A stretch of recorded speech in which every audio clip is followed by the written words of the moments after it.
Welcome to knowledge treasure hunters. हम Fayol के principle of management को कर रहे थे और आज जो हम प्रिंसिपल देख रहे हैं that is subordination of individual interest to general interest.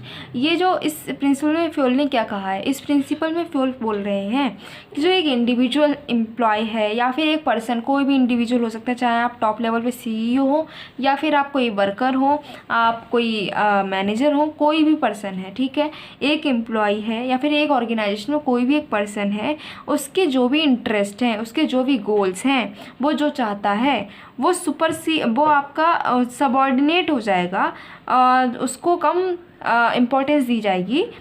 Importance किसको दी जाएगी? जनरल इंटरेस्ट को, जो ज़्यादा लोग चाहते होंगे उसको इम्पोर्टेंस दी जाएगी। ये इसमें बोला गया है। क्या बोला गया है अब इसको यहाँ से समझते हैं कि इंटरेस्ट ऑफ ऑर्गेनाइजेशन जो है सुपरसीड कर देगा इंटरेस्ट ऑफ एम्प्लॉयज़ को। अगर मान लो कि जो एम्प्लॉय के इंटरेस्ट हैं और ऑर्गेनाइजेशन के इंटरेस्ट हैं, अगर वो एक ही बात दोनों लोग चाह रहे हैं, ऑर्गेनाइजेशन भी वही बात चाह रहा है, वही उसके गोल्स हैं और वही गोल एम्प्लॉय के हैं, तो बात ही ख़त्म, दोनों लोग आसानी से काम कर रहे हैं। लेकिन ऑर्गेनाइजेशन कुछ और चाह रहा है और एम्प्लॉयज़ कुछ और चाह रहे हैं, तो क्या होगा कि ऑर्गेनाइजेशन जो चाह रहा है वो माना जाएगा पहले, उसको ज़्यादा इंपॉर्टेंस दी जाएगी, उसको प्रायोरिटीज़ दी जाएंगी, उसके बाद एम्प्लॉय की बात को देखा जाएगा। इसको ऐसे नहीं समझ में आ रहा है तो हम इसको एक एग्जांपल से समझते हैं। सपोज़ करो आपने एक आउटिंग प्लान की है विद फैमिली, ठीक है, फैमिली के सारे मेंबर्स हैं वो शिमला जाना चाह रहे हैं, लेकिन आपका प्लान था गोवा का। तो क्या है, सिर्फ आपका प्लान गोवा का है लेकिन मेजॉरिटी पीपल क्या चाह रहे हैं, शिमला जाना चाह रहे हैं। तो यहाँ पर क्या होगा कि आपका गोवा का प्लान कैंसिल हो जाएगा और यहाँ पर जो इम्पोर्टेंस दी जाएगी और जो प्लान माना जाएगा that is the plan of Shimla. तो यहाँ पर क्या हुआ कि आपका इंटरेस्ट था वो सबऑर्डिनेट हो गया और जनरल इंटरेस्ट जो लोगों का था, पूरी फैमिली का जो इंटरेस्ट था, उसको इम्पोर्टेंस मिली। यही ये जो प्रिंसिपल है वो बोल रहा है। अब इसमें क्या कहा गया है कि अगर ऑर्गेनाइजेशन का जो प्लान है उसको हमने सेक्रीफाइस कर दिया, उसको कैंसिल कर दिया, तो एम्प्लॉय के जो भी प्लान है, उनके जो भी इंटरेस्ट है वो खुद ही कैंसिल हो जाएंगे। इसीलिए हमें क्या करना है कि हमें ऑर्गेनाइजेशन के प्लान को प्रायोरिटी देनी है, उसको मानना है, उसको ऊपर रखना है जो एम्प्लॉय के इंटरेस्ट है उससे। ऐसा क्यों कर रहे हैं? क्योंकि जो भी इंडिविजुअल्स हैं, जो भी एम्प्लॉयज़ हैं, उनके गोल्स तभी अचीव हो सकते हैं जब ऑर्गेनाइजेशन का गोल अचीव होगा। ऑर्गेनाइजेशन के गोल अचीव होंगे, उसकी प्रॉफिट मैक्सिमाइजेशन होगा, तभी तो एम्प्लॉय के गोल्स अचीव हो सकते हैं। अब सपोज करो जो आपकी ऑर्गेनाइजेशन है उसका गोल है कि उसको ज़्यादा से ज़्यादा प्रॉफिट अर्न करना है, वहीं पर एम्प्लॉयज़ के गोल क्या है कि उनको ज़्यादा से ज़्यादा सैलरी चाहिए है।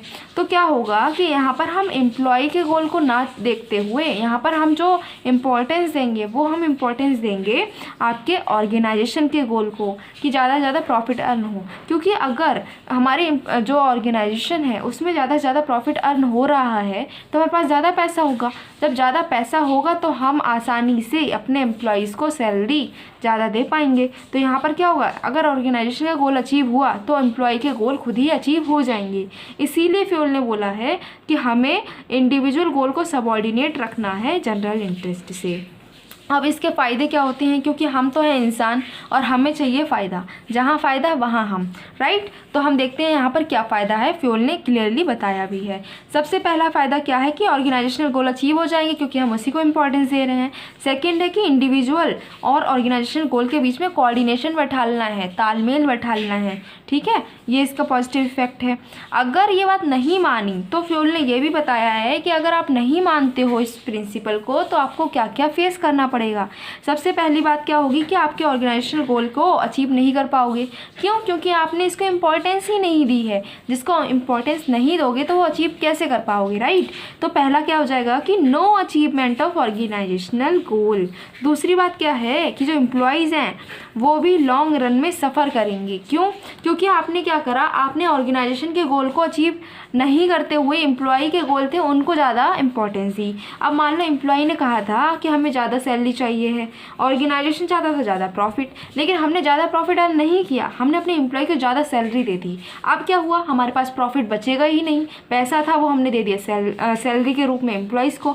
तो अब क्या होगा, नेक्स्ट टाइम जब हम सैलरी पे करेंगे तब हम कम दे पाएंगे, क्योंकि इस बार तो पैसा है ही नहीं, प्रॉफिट अर्न हुआ ही नहीं, हमने उस पर ज़्यादा ध्यान दिया ही नहीं था, हमने तो एम्प्लॉयज़ को खुश करने की कोशिश की थी और सारा एक ही बार में पैसा दे दिया। तो नेक्स्ट टाइम पर क्या होगा, सैलरी कम से कम ही पे कर पाएंगे और इससे एम्प्लॉयज़ आगे फिर सफ़र ही करेंगे। ये रहा आपका principle subordination of individual interest to general interest.